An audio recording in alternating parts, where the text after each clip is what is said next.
Thank you, everyone. At this part of our program, we're going to pay tribute and celebrate a rental industry legend. I wasn't going to tear up when I started talking about this part, but it gets you. We're going to celebrate a legend in the rental industry, the former executive director of the California Rental Association, Dale Blackwell. Round of applause, please.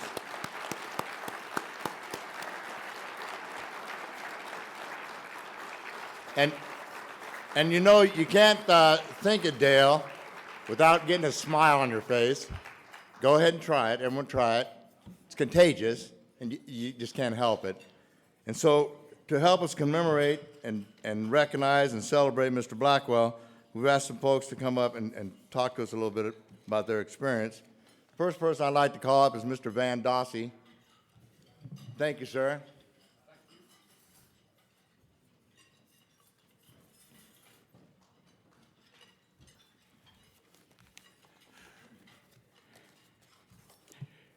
I wrote a bunch of pages last night, knowing darn well I'd never follow it.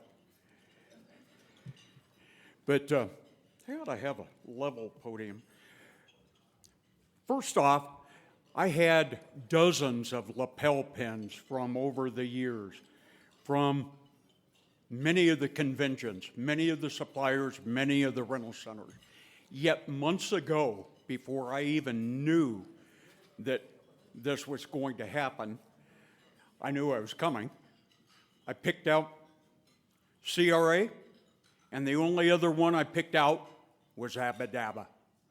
So I guess this was meant to be. CRA, congratulations, of course, for the 75th anniversary. It's really nice to see so many friends here, but you know, I'm not up here to say that. I'm up here to honor Dale and what Dale has done for the industry, and more importantly, to me, and in a roundabout way, to my family. Dale was a great confidant, and I would like to think peer. He and I shared not only board positions over the years, but he and I shared our financial statements over the years during a period of time. Fortunately, we were far enough away where it didn't impact any competition between us, but rather we could say, your maintenance expense is higher than mine, and why is that? Or my payroll is higher than yours, and why is that? So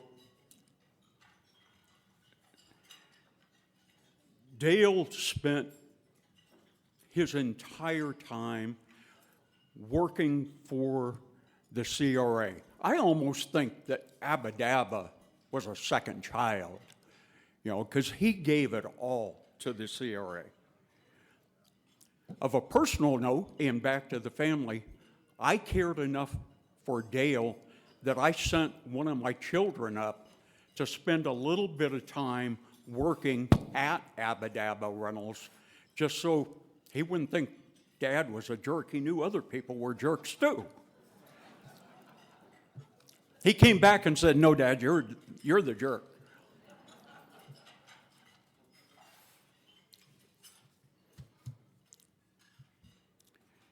Dale was second generation, as was I. We both shared a common experience of having to work with family members, both the positive as well as the negative aspects of that. And we, obviously, Dale succeeded in what he did. Actually, Dale had a hell of a lot more patience than I did. I was going to do this and I couldn't bring myself. Dale had a magnetic personality. No, he was a magnetic person. I was going to bring spoons. Dale could hang more spoons from his face than a 10-person banquet table. I don't know how he did it. I was also going to bring a spray bottle because Dale suffered through some very bad backs. And we were at board meetings, we were at conventions, we were at places where Dale was just sweating up a storm in pain. But he never quit. He always came through.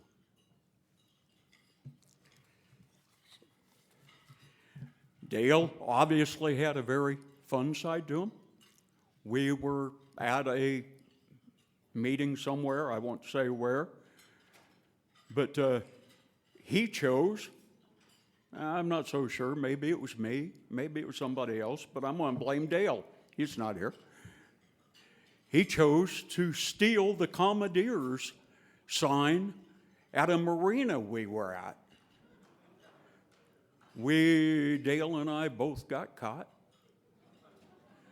So we didn't get away with the Commodore sign, but we tried.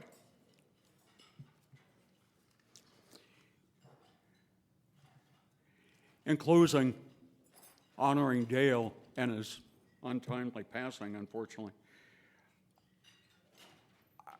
all of this I could have interjected early on, but there is no way that Dale could have done everything that he did without the association, for our captive insurance company, without that woman. And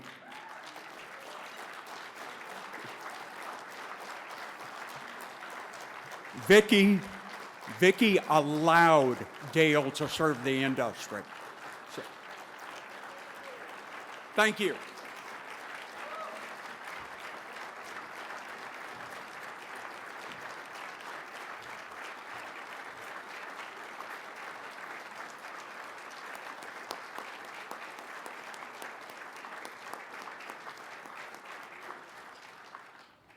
That was wonderful, Mr. Dossie. Thank you very much. Next person I'd like to call up is Mr. Peter McGinnis. Please come up. Wow, I was looking out there. That was quick.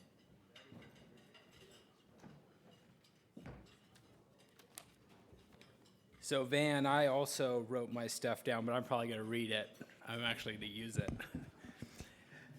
So when I was offered this position to speak in honor of Dale, I couldn't help but think of how our relationship started, which was through my dad, who you might know, Brian McGinnis.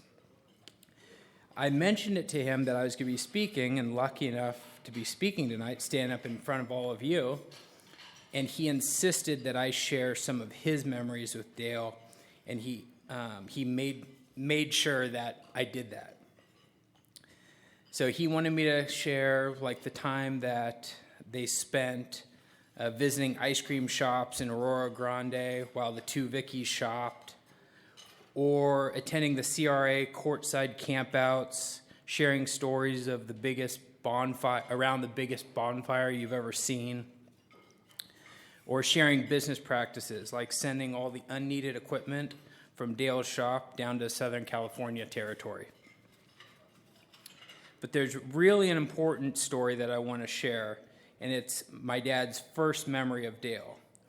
My dad called him one morning to ask him about the rental scholarship opportunity.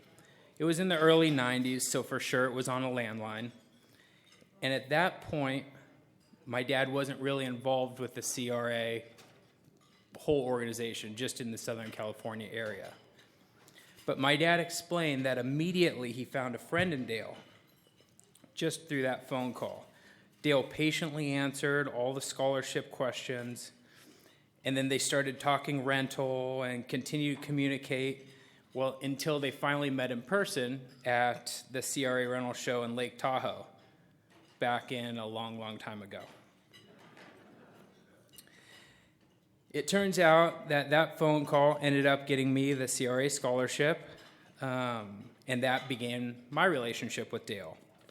I pursued the rental industry and grew into it with Dale close by my side. As a rental store employee, when attending CRA events like the Northwoods dinners, yard parties, or golf tournaments, Dale would always be a great host and introduce me to other like-minded people. As a rental store owner, Dale was very welcoming and would make sure he would personally connect me with other vendors or other rental companies that I should be working with and work on my business. And more recently, as an owner of a manufacturing company that serves the rental industry, Dale continued to guide and support me in the right direction. He would give me hints and tips on what I should be doing and what the association expects from me, as well as what other rental owners expect. In more recent times, I've had my very own employees who have had the honor to meet Dale early in their careers as I did. Brandy Carmona, our operations manager at Mackinac, described him as the most kind and caring leader who always made sure everyone felt included, even if he had only been in the industry, or even if they have only been in the industry for 15 minutes. One of Brandy's favorite things is to introduce anyone new at our company to Dale, because she knew that he would make them feel welcome, included, and looking forward to the next CRA event. I'm sure many of you in this room have similar memories of Dale from just the few that I've just mentioned. Dale's legacy is truly a great one, from the family to business and ultimately his passion for the rental industry. We owe a lot to Dale. He and Vicky truly led the way of keeping the CRA alive and making it what it is today. We are very lucky to be recipients of Dale and Vicky's hard work for the CRA. Thank you both. Dale, please watch over us.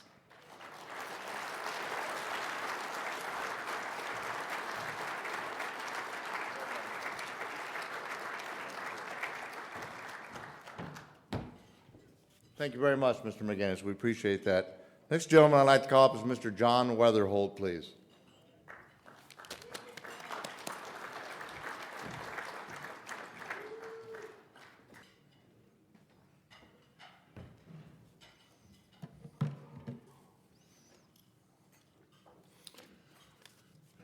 I don't remember the first time I ever met Dale.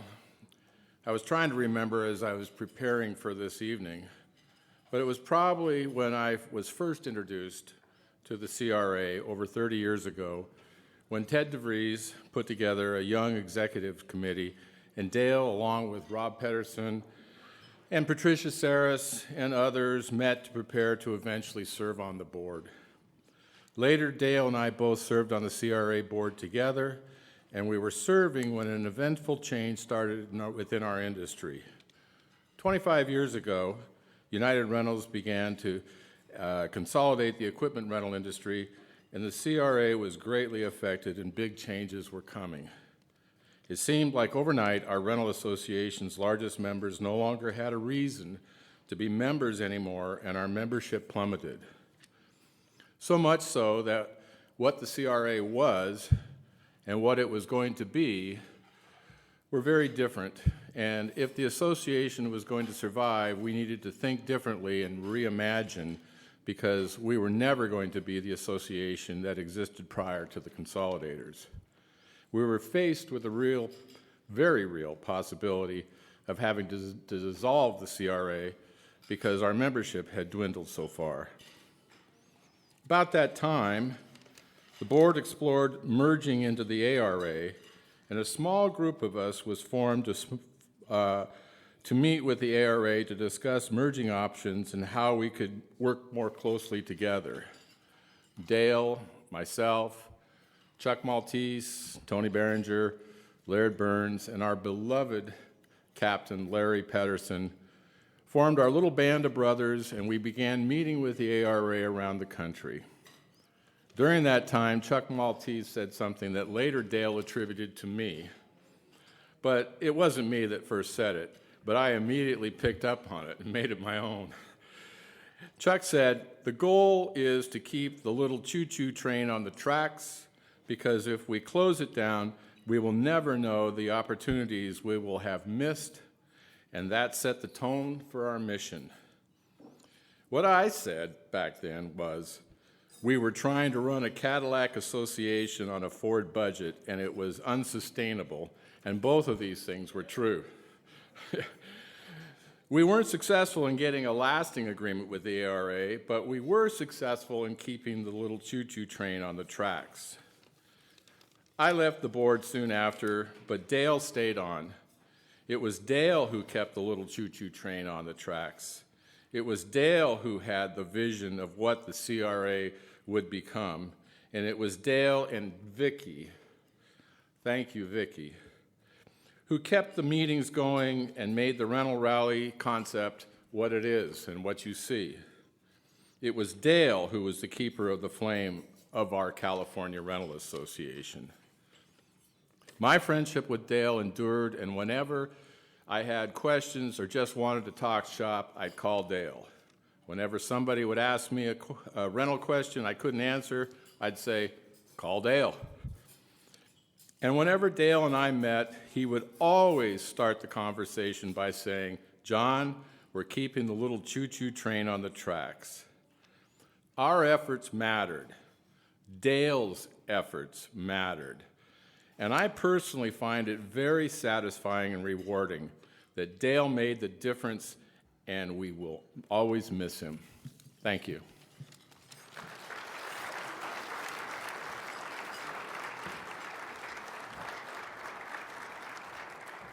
Thank you, Mr. Weatherholt. We appreciate that. Next gentleman I'd like to call up would be Mr. Dennis Turner, please.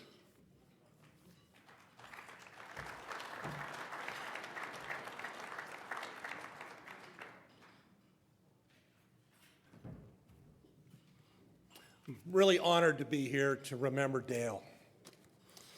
What a great friendship. Dale was a good guy. Dale was a team player, and Vicki was always the #1 teammate. Dale was a second-generation rental person. Our first generation of rental people were pioneers, and they brought a new concept of providing equipment primarily for homeowners, the new homeowners after World War II. The second generation, of which I'm part, Van's part, Dale was part, we brought in more contractor and industrial equipment.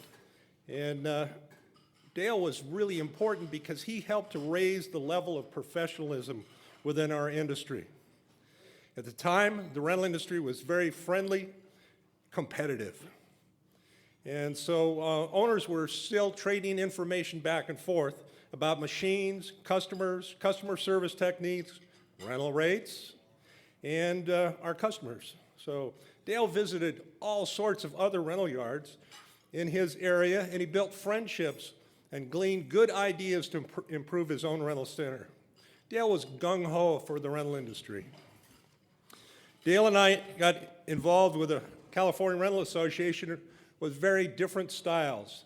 Dale knew his friendly competitors, and he'd earned their friendship as they shared information well before CRA had developed training programs and journals that promoted safe operation and risk aversion.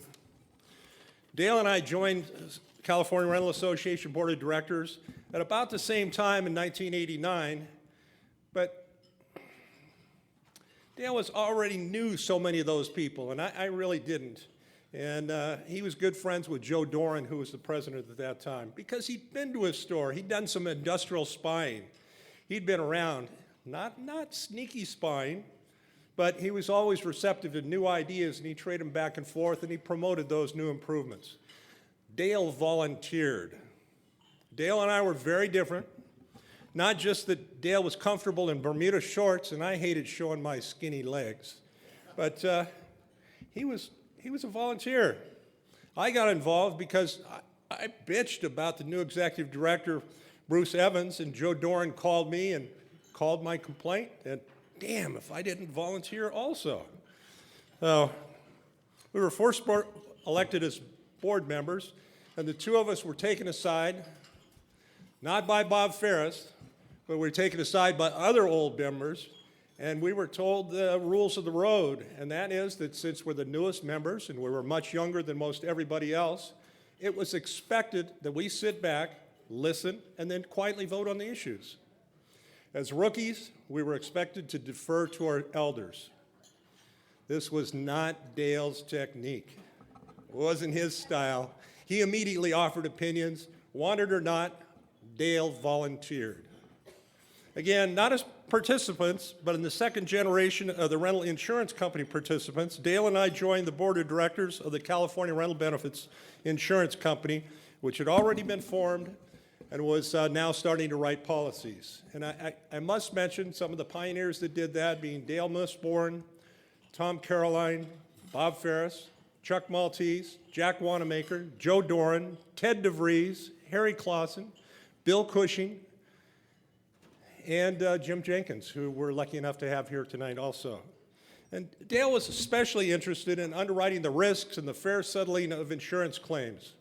Dale had spent countless hours on behalf of California Rental Association training insurance risk managers on the safest rental operations and how to conduct a meaningful rental center inspection.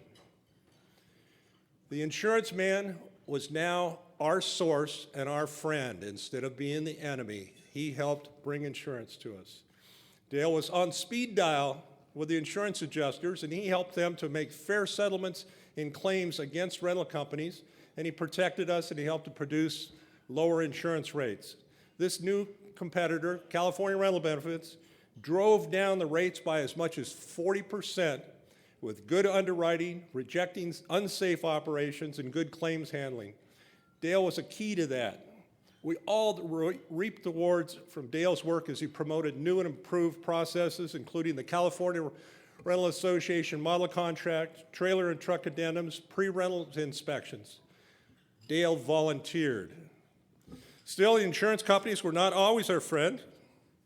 Dale, as a volunteer, joined staff attorney Les Shio, and we hired Nick the Slick, a hired gun insurance agent to go back, or insurance attorney, to go back and fight for a $500,000 refund from Travelers Insurance. This was such an important meeting that I'm pretty sure Dale wore a suit and tie.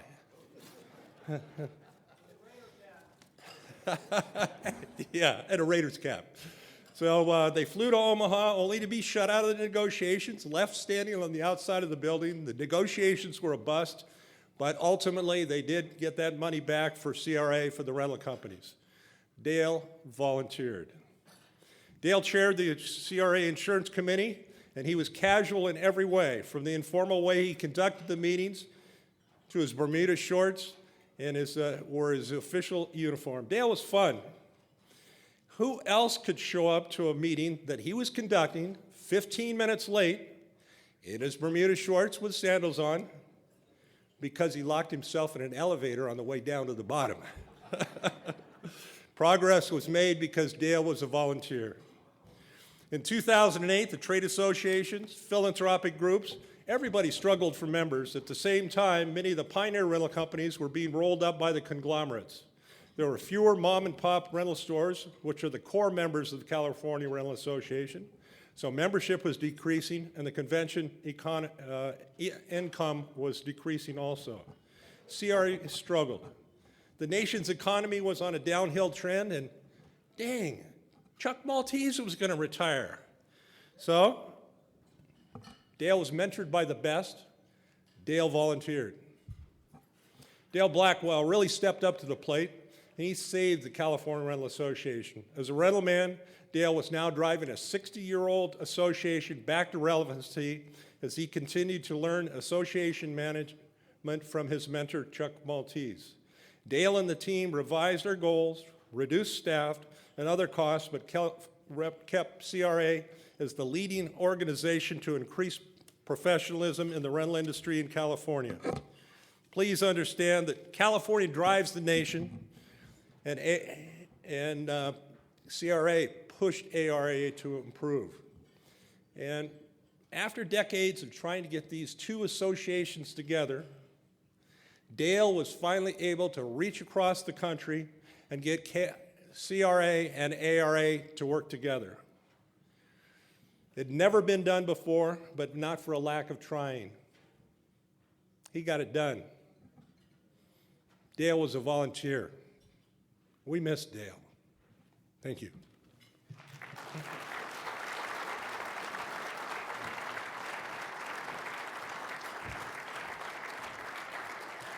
Thank you very much, Mr. Turner. Next gentleman I'd like to call up, a nice segue with insurance, is Mr. Paul Lindsay, please.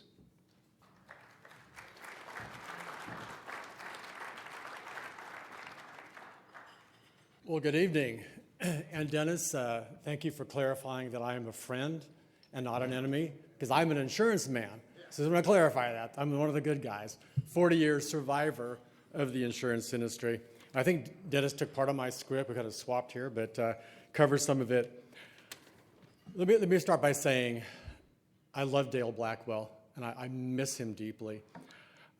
And Dale, as a young insurance executive, Dale and what the CRA did back in the late 80s with Jim Jenkins in the insurance committee was legendary. I was with a big Fortune 500 brokerage, and here this small brokerage with an association with impossible risks, horrible loss ratios, produces a program, as Dennis articulated, that ended up giving you broader coverages and driving rates down, and that was a phenomenal thing.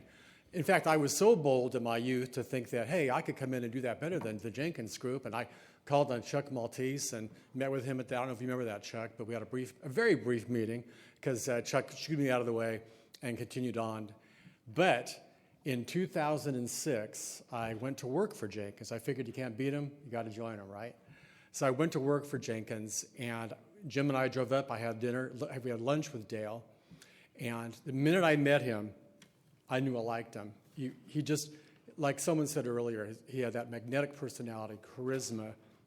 He was the kind of person that I knew would make me be a friend and make me want to do more than what had been done from an insurance standpoint, make me excel in what I was doing. All of you here, and when I say Dale, in that regard, you know, in that motivation, he was the executive director at that point. And all of us here know what it takes to be a successful business person. But many of you may not understand what it takes to be a successful executive director. And in my career, I've run these types of programs for 40 years. I've met many executive directors. And Dale had the qualities. And to be a success, you have to be selfless. You have to be patient. You have to be intelligent. You have to be strategic. And you have to be effective. And then you're managing volunteers, as Dennis mentioned. And then you're managing staff and vendors, and you're managing members, right? All you rascals out there that are members of the association. And the members can be as good as gold, and you can have some members that are pretty hostile. And Dale had that ability, that uncanny ability, to handle that with aplomb and to wend his way through the discord in those moments. And when I mention, and that's something really to take in, because that's a phenomenal attribute that Dale had. And he, not only was he a professional, but he became a friend of mine. I mean, he's a friend. He motivated me to do more. And that's saying a lot. In fact, Dennis motivated all the insurance professionals, and like Dennis said, he trained them, relentlessly trained them. And if anything would happen, if anything that Dale did when we'd have the quarterly claims review meetings, Jim Bankston and I now would tell the claims adjusters, be on your A game, because Dale's going to know if you're BSing him. And nothing got Dale more upset than hearing that we paid $120,000 for a high reach that we should have paid $75,000 for. And Dale would light us up, right, Jim? I mean, it was one of those times and things. We'd see our caller ID light up. It's Dale on the phone. Uh-oh, something's going on from an insurance standpoint. We got to take care of it. Personally, what he led me to do, one time we had a claim that came in that was one of Ryan Gonzalez's account, I think it was, a high reach had fallen off a cliff.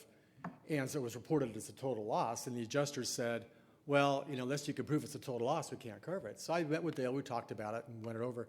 Next thing I knew, I was on my way to the Eastern Sierras outside the eastern gate of Yosemite, riding on a mule, well, a quad that is, way up these off-roads to the peak of this mountain. It's kind of a tall, short mountain, where we were told that don't be here after dark, to an abandoned meth lab, which is where the high reach had been, right?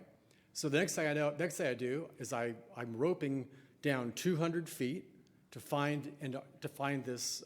You can see where the tire tracks went off. So I roped down, hit the end of my rope, literally, decided to freeform it, fell, slid, grabbed this beautiful bush that was there at the edge, grabbed it firmly, held on, swung my way back up. By the way, that bush turned out to be poison oak. 3 days later, I'm in the doctor's, like swollen up like the Michelin Man. But I got myself back up, took the photographs, found it. There was debris field to 200 feet, a tire here, tank here, cage here, you name it. Photographed it, got myself up back somehow, brought the pictures back to Dale. He looked at them, he verified it, we called the carrier, got the claim covered, and everybody was happy. And I had one hell of an experience. So, and that just underscores the point I'm trying to make, is that Dale motivated us, he trusted us, and this caused us to go beyond ourselves and to do what we did. And what Dale did with the association, it's truly an art, and he just made it look easy. On a personal note, another personal note, just a quick story. Dale helped me win the City of Davis Christmas lighting contest, because I'd entered every year to the point where I put in electrical sub-panels to support the electricity I was drawing. Our electrical bill went from $100 a month to $800, and I was there like Chevy Chase in Christmas Vacation. And I couldn't get that pine tree, so Dale brings over the 40-foot boom reach. I get the lights up there. Didn't win that year because it wasn't tall enough. I couldn't get to the top. Next year, he brings over the 60-foot boom lift. So there I am, the guy that you dread, the homeowner on a 60-foot boom lift, whipping around. Hey, kids, look what I can do in this boom lift. And I whip that thing around. I whip it down to cars, windshield level, right in front of a car that's coming down the street, right? We looked at each other kind of, like, sorry, went back up, finished the lights, and I won. And I thanked Dale for that. I won $75, which offset that $800 bill. That's great. Thank you for Dale. And the one last drive, I'm taking too long. One thing that I thought was very engaging with Dale, he told me that when his parents first started the rental business, I guess they did part of it out of their home, and a guy came up late in the day and said, hey, I need to rent a vacuum. So Dale's dad ran in, grabbed his wife's vacuum, and rented it out. And I thought that was very entrepreneurial. I loved that one. So in closing, I think Jim Bankson, who runs the program for Epic, really said it best. Think about this. Mount Rushmore was created to honor our most revered presidents. And so he said, if there was a Mount Rushmore for the rental industry, for the rental industry leaders, Dale's image would be boldly carved on that mountain. And I think that's true. So thank you very much.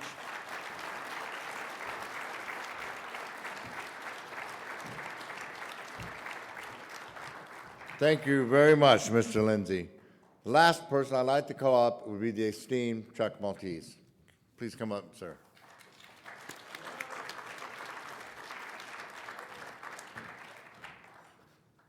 Well, I'll talk real loud because some of you probably are starting to nod off.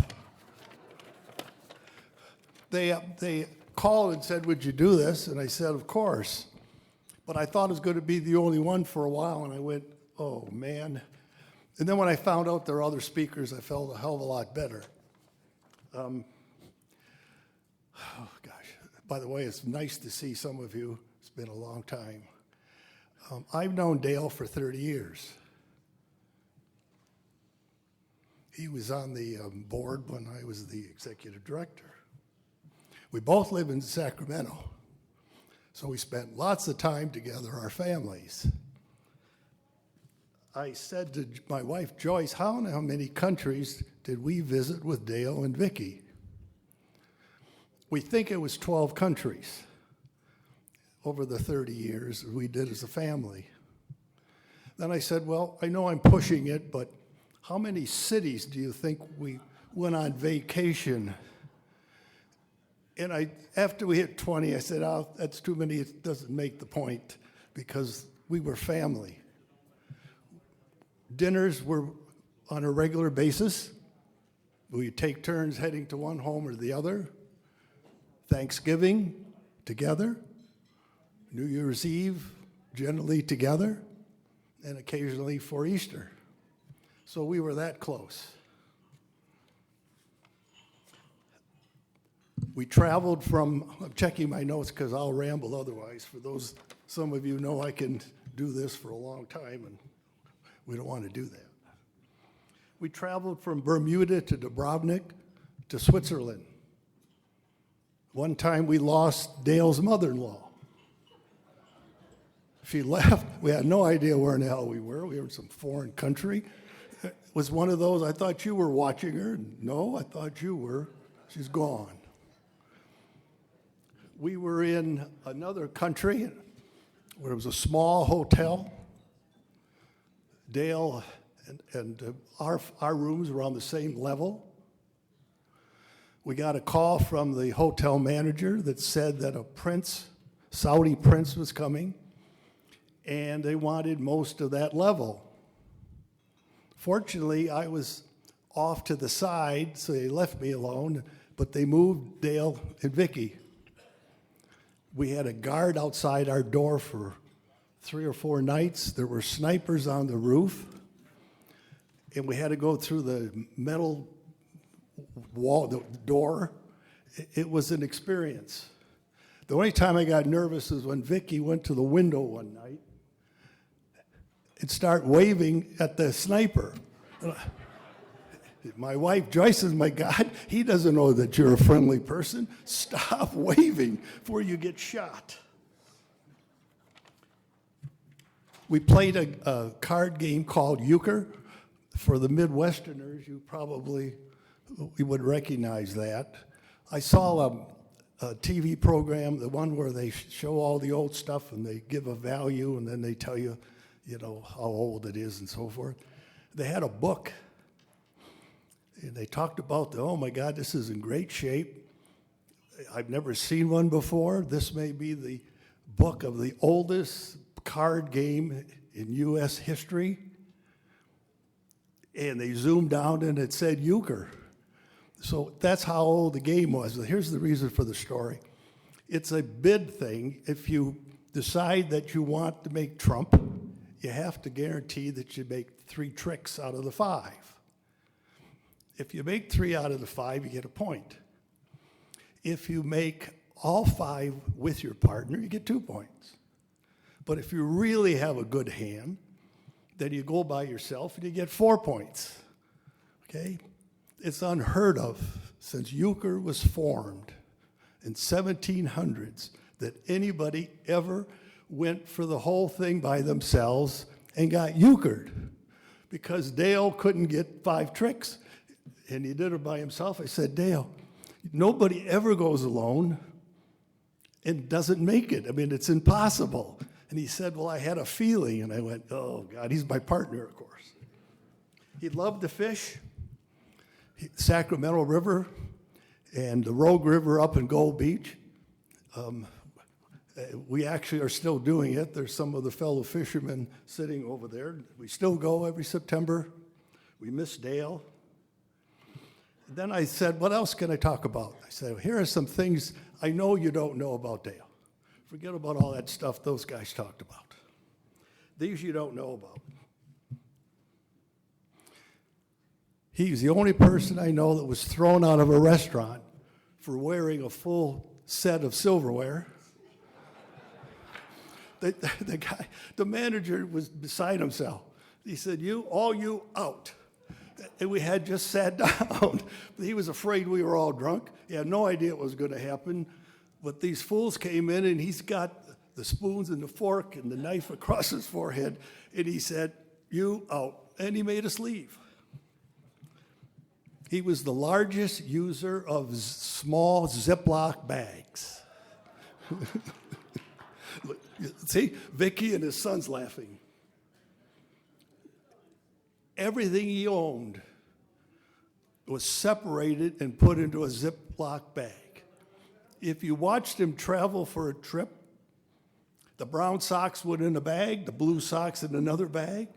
If he was getting ready to go to a CRA meeting, the paper clips went in a bag, the pins went in another bag, the name tags in another bag. My wife doesn't even know this. When I heard Dale passed, I sold my Ziploc stock.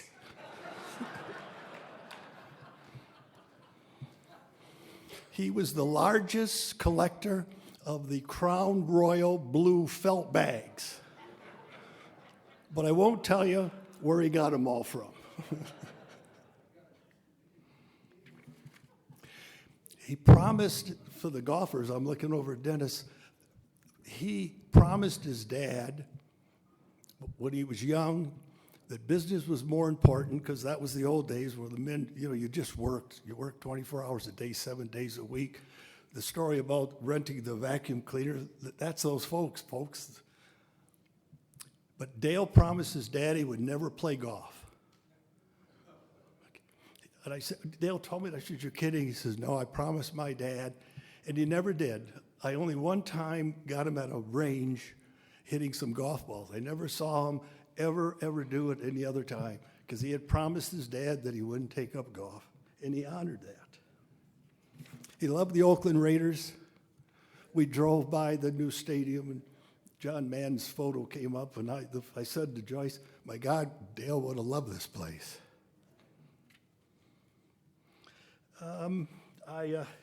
Let me see, I got a couple more notes and I'm going to end. I walked by the roulette last night. Yeah, and it's on the side here in the margin. I'm glad I saw it. Dale had a system. Roulette. He only bet 0 and 00. And it's like all gambling, you'll win a lot and you lose a lot, but you only hear the stories of when you win, obviously. So here's my Dale roulette story. Years ago, we were on the road with CRBC, the insurance company. Who knows what we were doing? But they had a casino. And Dale was doing 0, 00, and I'm watching. I don't do much gambling. I take it personally when they reach across the table and take my money. So anyway, I knew that Dale wanted one of the new upcoming big screen TVs. All right? And I don't remember how much he was ahead, but back then those things were very expensive. So I was watching him, and the chips are getting bigger and bigger and bigger, and then I figured out that each one was $25. So I said, oh my God, I think he's got a hell of a lot of money there. So I said, Dale, how much did you start with? Which isn't what I wanted to know. And he told me, and I said, well, you're way ahead. I said, give me $2,000 because I didn't know how much those things cost. I said, take $2,000 of those chips and give them to me. The game stopped. Now the guy spinning the things now watching say, who is this guy? Get out of here. I said, Dale, give me the $2,000 worth of chips. I'm going to go cash it in, and I'll bring it to you when we get home. So he did. I cashed the chips, brought the thing in. He bought the big TV screen, all from 0 and 00, because he wanted a big one, because I knew he'd lose it all, and he trusted me to take it. I said, give me the chips. I'll give it to you when we get back to Sacramento. So I thought of that last night when I looked. I always go by, still do it, did it last night. Always walk by the post to see if there's any 0s or 00s. And I thought of Dale. Was it a system? He thought so. Does he own this place? No, he didn't win that much. I shouldn't say he. When the board decided to add Dale to the Gartland Award, I got a call saying, would you write up something that we could use as part of the description that had to do with Dale? I won't read it all because it's not important, but part of it is. With Dale's exceptional leadership, personal integrity, the best 2 words you've heard tonight, by the way, and positive attitudes, CRA continues to be an influential organization in the rental industry.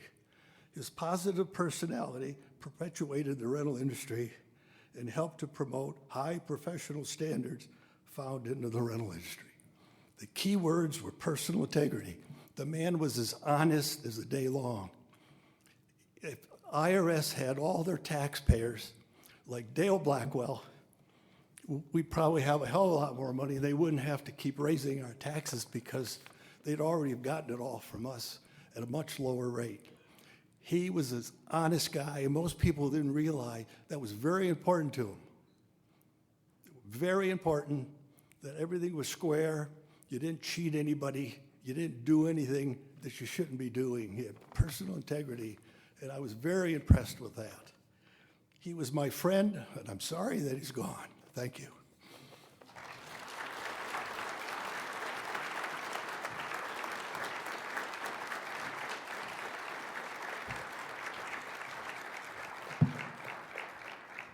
Thank you very much, Mr. Maltese.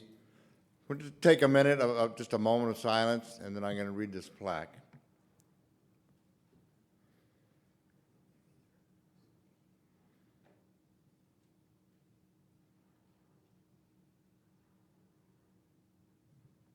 Thank you, everyone. I appreciate that. I'd like to read this plaque and then ask Vicki to come up and receive it, please.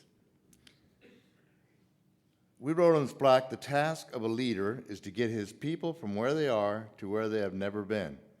With love and respect, the CRA and its membership proudly salute Dale's lifelong dedication to the California Rental Association in memory of Mr. Dale Blackwell.